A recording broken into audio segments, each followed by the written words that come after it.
Yes, I would like to note that the note not hosted or represents Google in any other way, and it is voluntarily organized by Google Developer Student Clubs at ELTE University and Indian Institute of Engineering, Science and Technology.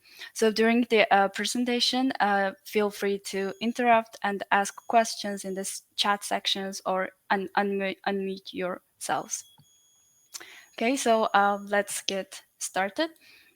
Today we are planning to have the internship overview around 20 minutes, and after that we will have the question and answer session for another 20 minutes. But still, feel free to ask questions if you have.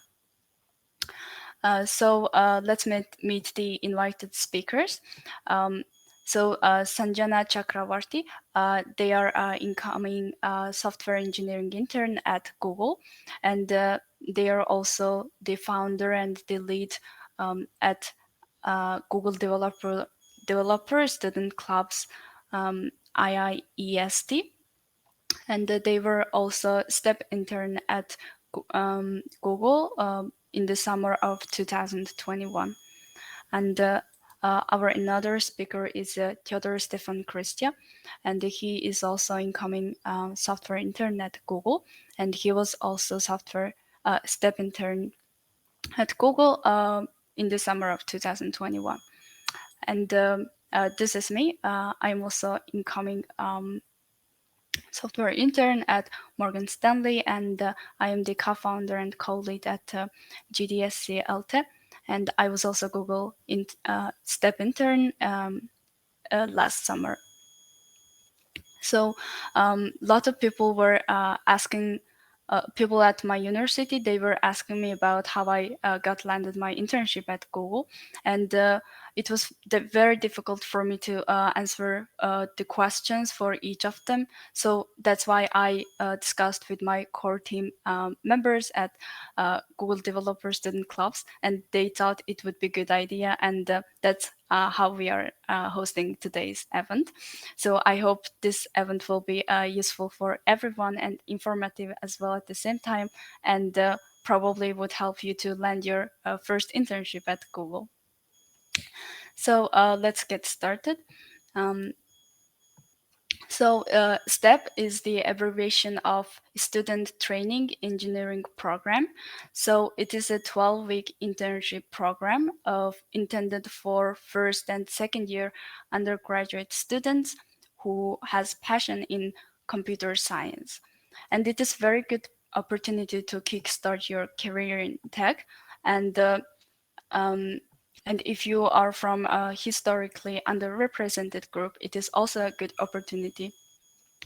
And if you get accepted into the program, then you will have an opportunity to connect with diverse group of interns and full-time Googlers. And you will also get coaching and mentorship from Google engineers. So now let's look at the requirements. So the minimum requirement is that you have to be first or second year bachelor student majoring in computer science or any other related field, and you should have programming experience in C, C++, Java, or JavaScript and Python. And if you are first year student, it is required to have at least one computer science subject taken. And if you are second year student, you should have taken at least two computer science subjects. And it is also important that you should have work permit in the country that you are living or applying. And about the preferred qualifications, you should have left 2 years, remaining 2 years by the time when you finish this internship, and you should be available to work full-time for 12 weeks between May and August or June and September. Yeah, and the exact program date is provided each year, and it is different each year. So how can you apply for this internship? So usually the application opens in September, so it's around like September 15 or September 10th, just around that. And it's not there's no fixed date for the opening of the application. And how you can apply is you just go to careers.google.com and you just look for the STEP intern positions, and if it's close in your area, you just apply for it. And it is also very important to note that it would be better if you apply as early as possible, because the application process is based on the rolling basis. So even if you think that you need some time to prepare, then it is much better than taking some time to prepare. It is much better to apply as early as possible instead of taking time to prepare for it. So when you submit your application, you submit your resume and your transcript. So about the transcript, it can be unofficial and it will be accepted as well. And about the resume, I added this tip video prepared by Google.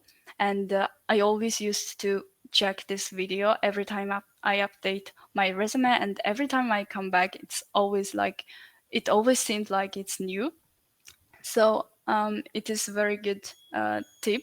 So I will upload the presentation at the event link later, and you can just check this video. And what happens after you send your application? So either you get a response or you will get no response. And if you get a response, then your application will be accepted the resume round, and you will transfer to the next stage, which is technical interview. But if you do not get response, do not worry, because it might be under consideration, or in the other case, it could be rejected. So in the case when it's rejected, they usually do not send any response, because each year thousands of applicants apply, and it is very difficult for them to write the rejection back. So let's go over the technical interview part. So when you pass the resume round, you will you will have to take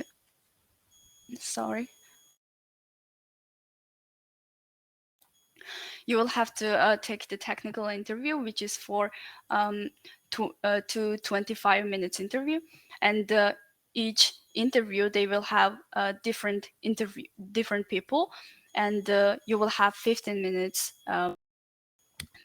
break between them. And how you can prepare for the technical interview is that here is also a simple interview, which is preferred by Google itself. So if you watch this video, you will understand that how you should communicate with your interviewer, and how you should explain or discuss your solution.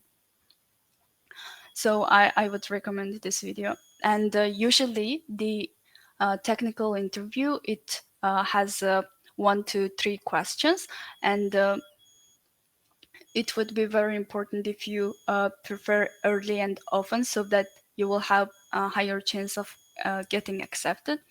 And when you prepare for the technical interview, you should consider on explaining your solution, rather than just thinking about it and doing it by yourself. But it's very good if you practice with someone who also applying for the same position, or who also wants to get into another like FANG companies. So it is very important if you just practice, but explain your solution with each other in a group. And after you get accepted your resume round, they send you a list of algorithms and data structures that you should revise before the technical interview. So you can check it that time, but also you can just Google and check what are the expected and fundamental algorithms and data structures you should know. And For me, it seemed very important that you, not very important, but to be noted that it is good if you prefer questions to ask from the interviewer, so that at the end of the interview there is always like 5 minutes given that you can have an opportunity to ask questions from someone who is working at Google, and you can ask them about anything. You can ask them about their accomplishment in the last year, or their just work hours or work-life balance, anything else that you should be, that you are interested. And another tip is that you can practice from LeetCode. So it's like a platform which is devoted for people who are interested in applying for FANG companies. And I prepared from the most accurate interview questions from easy and medium level.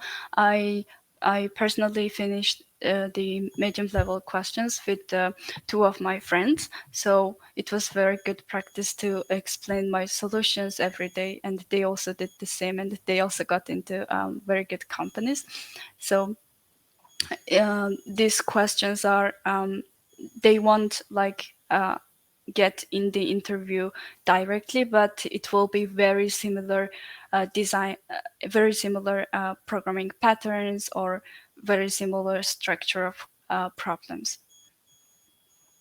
And another tip I would like to give is that during each interview, how you should solve the problem is that it is very good if you start with the most simple and naive approach, and you don't have to write the code directly. You first discuss it with your interviewer, and you check if it needs to be optimize it, or if it's good to start this way. So you write the code, and at the end you write, you tell them the analyze of this solution, and you tell them the time and space complexity. And after that, you decide if it's you discuss with your interviewer that if it needs to be optimized or not. So if it needs to be optimized, you start the uh, steps over and over again. So this is how you solve the problems in general. So yeah, these were the general overview, and now I would like to um, share some highlights from my side. So during the last summer, I worked in the YouTube analytics team, and first thing I would like to mention is that you will have this team matching opportunity. So when you pass your technical interview round, you will have call with multiple teams, and you will have the chance to get to know what they are working on and what they need help on. So if you and your team have the same interest, that they want to work with you and you also want to work with them, then there's a team matching and you get assigned to that team and the project. And another another highlight is that you will have flexible working hours, and so that you can either start your job at 6 and finish at 2, or you can start at 10 and finish at 6 or something like that. So it's very flexible, and it was my first remote job, and it is also good if you manage to do the work. You will have some time in the afternoon, or even during your working hours, you can take a break at any time. But if you of course manage to do the tasks. And another benefit is that if you want to have a place where you need like a very good internet connection, or you want to rent a flat for the period of the internship, they can reimburse you for the housing allowance, and you will also get $1,000 for home office equipment, and they also host intern networking events, which I really like it. So it is very good to see that there are also other people who is also doing their internship and having some problems with the projects, and it was very good to feel like you're not alone. And and the last thing is that they organize a lot of career related or tech related uh, s- sessions, but they also host like mental health sessions, which is held by therapist or any other specialized person. So yeah, this were the highlights from my side, and what happens at the end of this internship is that you will have the chance to consider it for a returning internship at Google. So yes, the ultimate goal of this internship is bring talents to Google. So our invited speakers, Sanjana and Theodor, both of them are got an offer as a software engineering intern next summer. So I would like to congratulate them, and I'm very proud. And now we finished the overview. And if you have question, just feel free to unmute yourself and ask questions from the any of these speakers.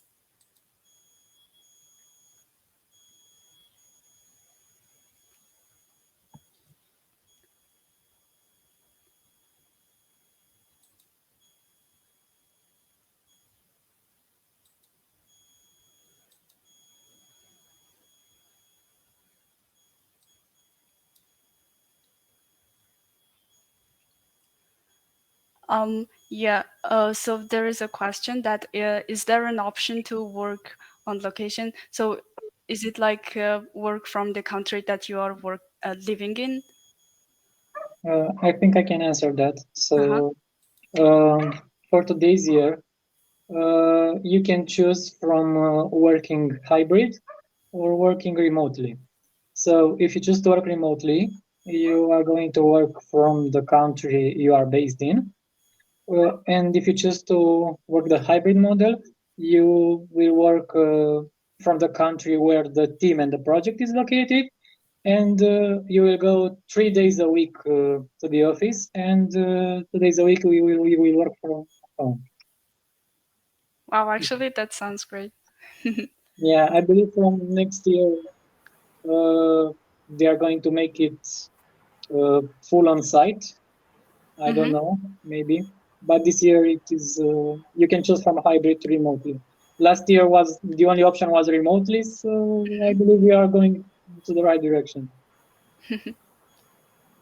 I can add some perspective for India. In Mm-hmm. India, we do not have the hybrid option yet because of the COVID situation. So all of Mm-hmm. us are working remote this year as well. Wow, that's cool. I mean, not the COVID part, but yeah, working remote. There's another question. When does the application period start? So basically, somewhere in October. It differs from year to year. You basically have to watch out on careers.google.com and check every day to see if the application is opened or not. Uh, Most of the time, they open in October, November in India. I'm talking about EMEA, like Europe and Yeah, Middle East. Middle East. Yeah.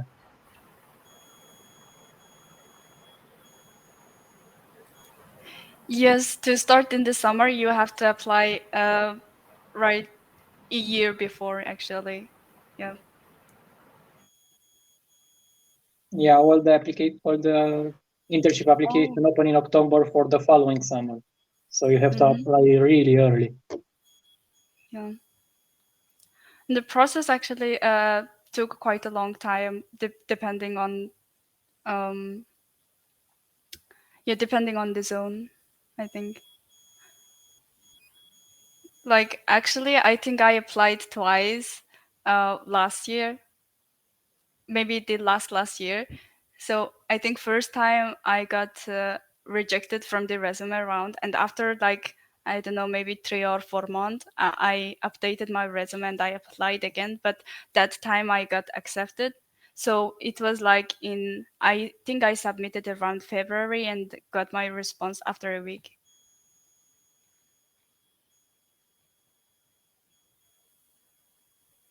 How many interns get a return offer approximately? I really don't know.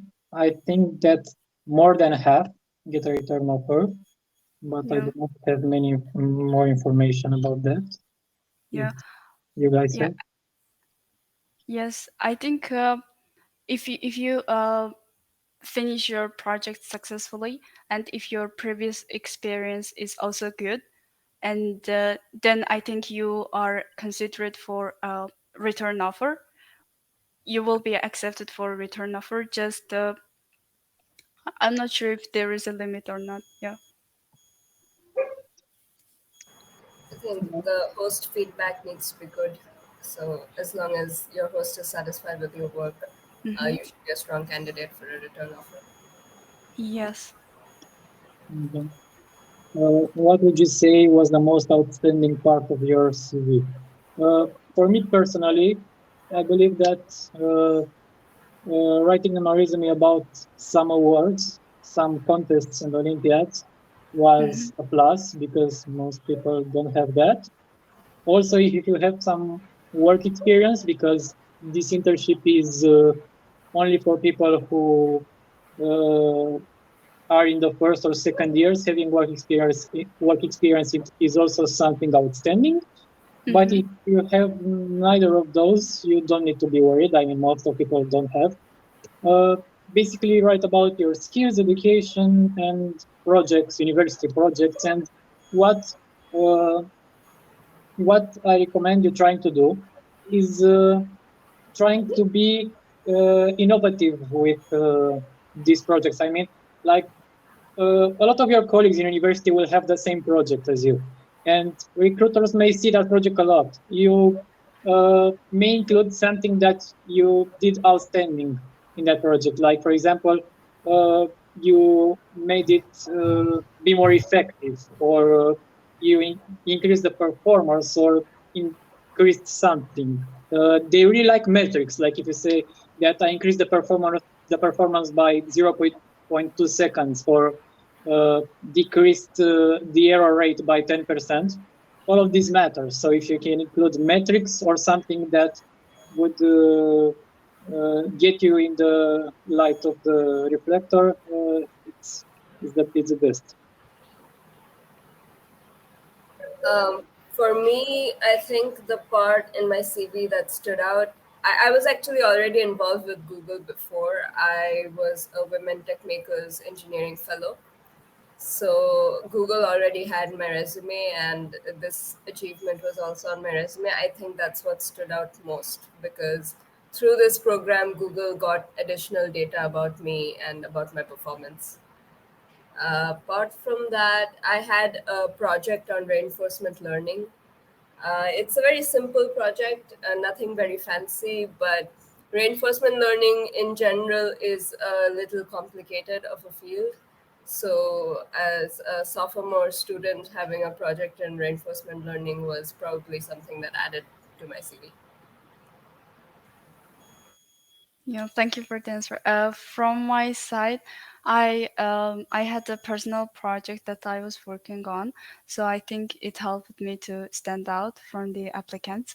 And also, I had another summer internships, so I think I was working as a programming instructor in middle in child coding academy, so I think that also took some interest that I could be helpful in communication side.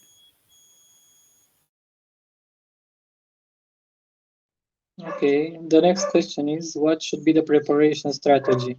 I personally recommend trying LeetCode. So LeetCode, to write it in the chat, uh, is a platform where uh, they have interview problems, which are which you can find at interviews in many companies. And if, for example, if you purchase LeetCode Premium for a month, which is quite expensive, but maybe you and some friends of yours can purchase it together, you can see the solution to all of the problems, and you can also see which companies uh, use these problems in their interviews. Like, for example, uh, if you purchase LeetCode Premium, you can see which problems Google uh, brings, which problems Google bring to their interviews, and if you basically solve all of the tasks tagged with Google on LeetCode, you will have a major advantage. Like, for example, it didn't happen to me. I didn't find any problem from LeetCode in my interviews, but I have friends who found problems from LeetCode in their interviews. And generally, if you solve problems from LeetCode, is a very good source of preparing for any interviews for any company. And I also recommend the book Cracking the Code Interview. Like, if you know how to solve every problem from Cracking the Code Interview, you will basically ace any of your algorithmic interviews. Like, it's very hard to do that, to know how to solve every problem in Cracking the Coding Interview, but it's a very good strategy to prepare. Do you have any other advice? Yes. Yeah, maybe Sanjana, can you share your advice? Literally, these two, I think it's the most common advice you get everywhere because it's literally all you need: lead code and that book, Cracking the Coding Interview. My preparation was lead code. I started my preparation just 2 weeks before my interview, and within those 2 weeks, I had solved 81 questions. And I had only solved questions which had already been asked in Google interviews before. And I mostly focused on easy and medium level questions. I know people say don't do too much of easy because they're too easy and you're going to waste your time. But it's a good confidence boost because Yeah. you get to solve them. So I did a lot of easy questions, and thankfully my interview questions were also easy medium level, so it wasn't much of a problem. Yes, actually, it's same for me. Lead code, like if you want to get into Google, Amazon, book, Netflix, I don't know, many other companies, they always post, even people post their problems in the discussion section. So actually, I think you can go there. And yes, so it's like they have these collections, and you can also try it for free. So actually, they have this topics by data structure or algorithms. Yes, like this, and each of them has like um, several problems in it, so you can just solve them one by one. So I also advise that lead code easy medium is like must. Yeah, if you just solve it, I think you will have very high chance of accepted for the interview. Yeah. Okay. Next questions. Do step partners work mostly individually or together? I think it depends from project to project. For example, me and Hongor worked mostly individually. I mean, we were working on very different parts of the project, but I have friends who uh, my friend and his stepmate worked on like same parts and worked both together or individually. It really depends from project to project. So you can't really know until you get there. Yes. But I think it's also very good feeling that you have the same step and turn in your team, so that every time something is wrong, you just ask, and they are very helpful. Yeah, Theodor was so helpful during the program. So uh, if there wasn't like another intern, it would be also a bit difficult because others are all full timers. So yeah, most probably you will have intern in your team. In India, step interns work in pairs. So two interns, step interns get the same host and co-host, and you work on the same project. For my project, I worked on the client side code, and my partner worked on the server side code. So we weren't really working on the same thing, but we were working on the same project. And in India, Google India, I don't know if they intentionally did this, but most of the step partners were from the same colleges. I think they could have done it because of the remote arrangement, and maybe they thought it would be difficult to work with someone you don't know already. So I was working with someone I already knew, so that was a more comfortable experience for me. It wasn't that hard.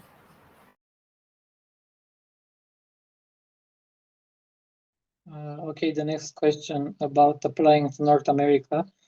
So it really depends. You should read the application page because before COVID, you could apply anywhere you wanted. You had like a limit of 3 applications at every 30 days, if I'm correct. I don't remember exactly. But Yes, yes, that's true.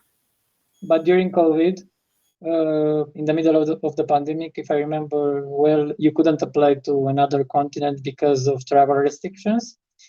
I don't remember how the applications were this year, if they allowed you to apply to North America or not if you were not from America. But it really depends from year to year. COVID is starting to disappear in the area of traveling.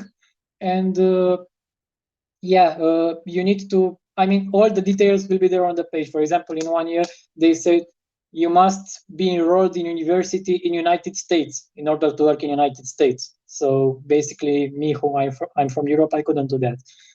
But when COVID completely disappears, you for sure you could apply to North America. We need to see next year what the application page states. Yes, especially like when I was applying, it was covering just the region. So if you are applying from Budapest, Romania, or any other Central European or countries, you are assigned into like same region.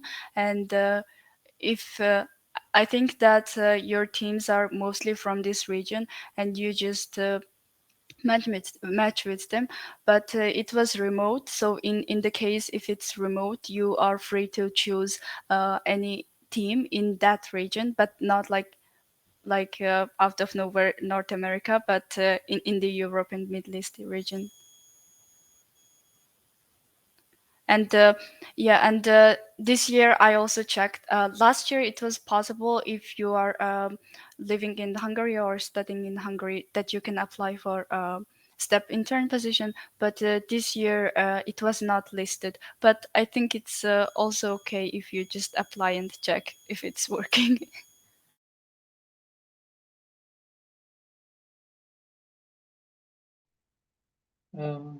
Okay, if there's nothing more to add here, is it necessary to be an engineering undergrad student to apply? You need to be undergrad to apply to STEP. I mean, after your internship, you need to have at least 2 years of university before you finish your undergrad student. So basically, if your university have 3 years of undergrad, you must be first year. If your university have 4 years of undergrad, you must be either in first year or second year. I don't know about the engineering part. I really don't know. I think if you open the application page, it states what courses should you be enrolled at your university, but I'm not sure. Maybe you guys know about it. Yeah, I am also not sure yet, but just the basic requirement is if you are first year, you should have taken science subject, and if you're second year you should have taken 2 computer science subjects. But I was studying mathematics as well, so but that was the year I applied, the year before I applied, so I was studying computer science at the same time. So I think it would be okay if you are studying another subject, but maybe you have to satisfy the yeah, basic requirement of taking computer science subjects. Don't worry about these details. I mean, all of these details are written in the application page. So before you apply, you will see there absolutely all the requirements. So you can Yes. check them. Yeah, it has been written that computer science and related fields. So if you are studying, for example, electrical engineering, you could be related, I think, or Yes, mathematics. there were electrical engineering students instead, I saw. Wow, that's cool.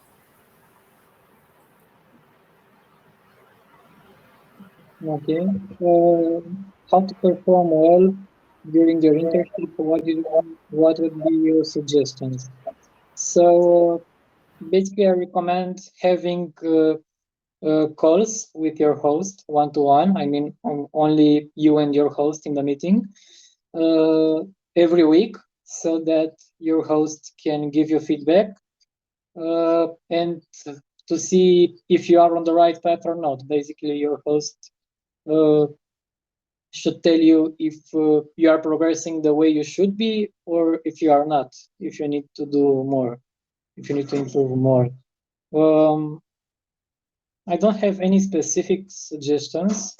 Uh, just try to find good work-life balance. You can ask other Google employees. There are some workshops about that once you get in there.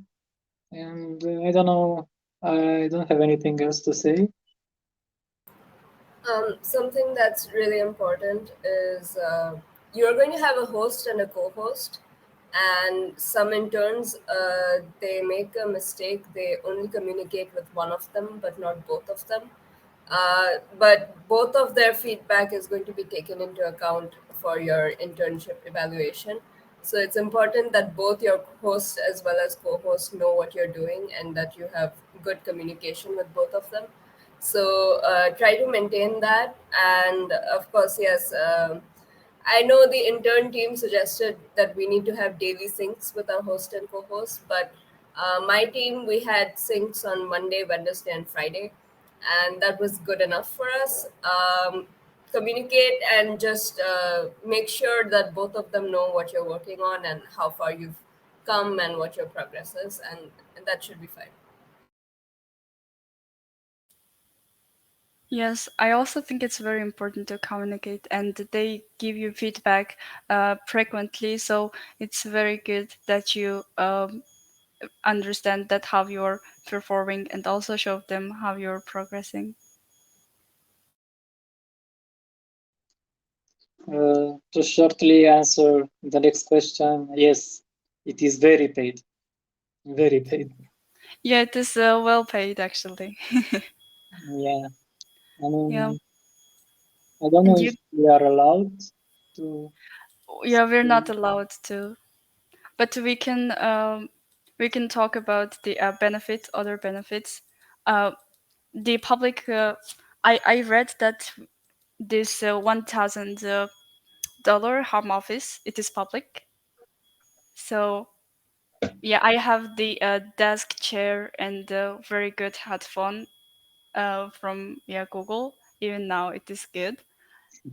And actually, I saw some people buying AirPods and this kind of stuff, which is good as well. And you will get housing allowance if you want to rent an apartment or yeah. Maybe we can talk more about benefits at the end after we stop the recording. Yes.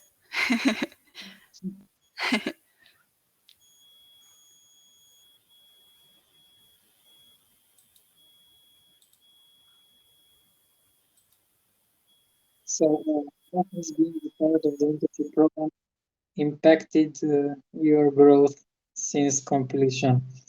Well, I see two sides of this. One side would be that you really learn a lot. I mean, uh, you have what to learn during the internship. I mean, you will learn a lot of new things, especially that it is STEP and it is more focused on learning than a normal internship. But also you have a lot of resources internally in Google so that you can learn anything else you want, like from any domain, from machine learning to security to anything you want, even if it's not related to your internship. I mean, you have to do your work for internship, but if you have extra time, you can study other resources, and you can also arrange calls with random people if they agree, and mostly they do agree, with random people who work on random projects with different languages and different frameworks and different knowledges. Talk with them, maybe they have some advice for you and stuff like that. Maybe uh, you can orient yourself for the next internship to find a project in an area you like more. I don't know. And the other side I see of this question is that if how well it sounds on your resume to have Google on your resume. And I don't know, it really depends, I believe, from country to country. But for example, I'm from Romania, and in Romania, to have Google internship on your resume, it really means something. I mean, if a Romanian recruiter looks on your resume and sees there, oh my God, Google. I mean, even if I don't know, I mean, uh, it sounds better than it is. I mean, for example, you uh, may have done a project of Google where you didn't learn quite a lot. Uh, Mostly it's not the case, but let's assume it's the case. Let's assume that you didn't learn anything in your internship. They see Google on your resume in Romania and they are like, yeah, we are going to take you to the interview. You just uh, you are not rejected directly from the resume part.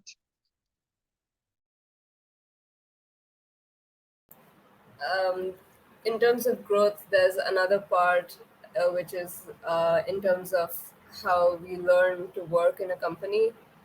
Um, you learn about clean coding practices and how code is written in a big company. There's a lot of code. You learn how to navigate code, how to learn something quickly, because in Google, we work mostly on internal tools, which means it's not something that you can learn outside of Google. You'll have to follow the documentation internally, and you'll have to learn on the go while you're working on the internship. And doing that, it really teaches you how to work quickly and learn things quickly, and that has been a valuable experience. And also, apart from that, the major takeaway I've had from this internship is work-life balance, because everyone around me has, well, in India usually we have this misconception that if you're young you need to be working all the time. But when I saw everyone around me at Google, and they have their calendars, and you can see what appointments they have. Everyone has some slot booked for personal time, family time, exercise, yoga. Maybe they're going for a run, and they're very public about it. They're open about it, that okay, I am not working for these few hours in the day. And that really showed me that I need to prioritize my work life balance as well. I need to prioritize my mental health. And that has been one of the biggest takeaways from this internship for me.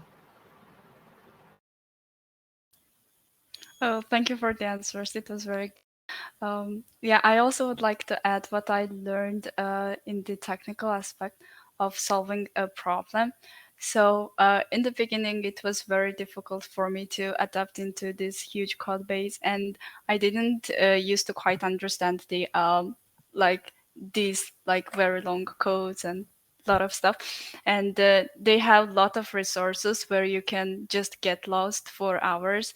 So it was very good that I learned to um, like to decide how I should solve the problem, like what is the expectation, and what is the priority.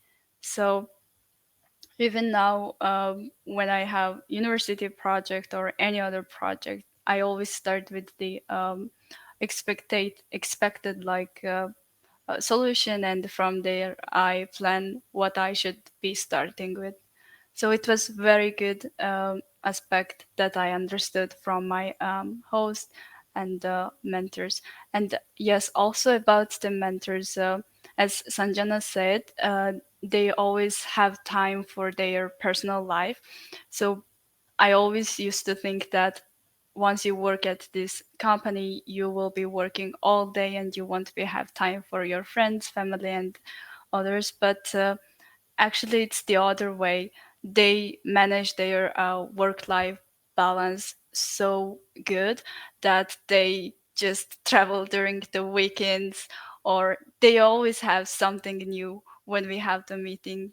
So I was so proud of those people who are like trying to make their life better and spending their time very manageable and yeah, very efficient. So it's not like they are working so hard, but they are like working very smart. Yeah, that was my takeaway.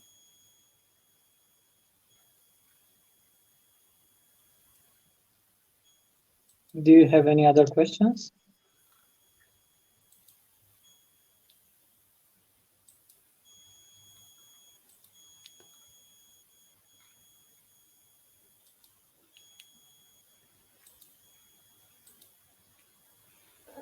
Yeah, I guess. Yeah, I guess we answered all the questions. So thank you again, Theodor and Maybe, Sanjana for. uh, Uh-huh. sorry, 1 second. Yeah, sure. Maybe we can stop the recording so I can talk about benefits because probably they are interested in that. Yeah, sure, sure. Just a moment. I will stop it now.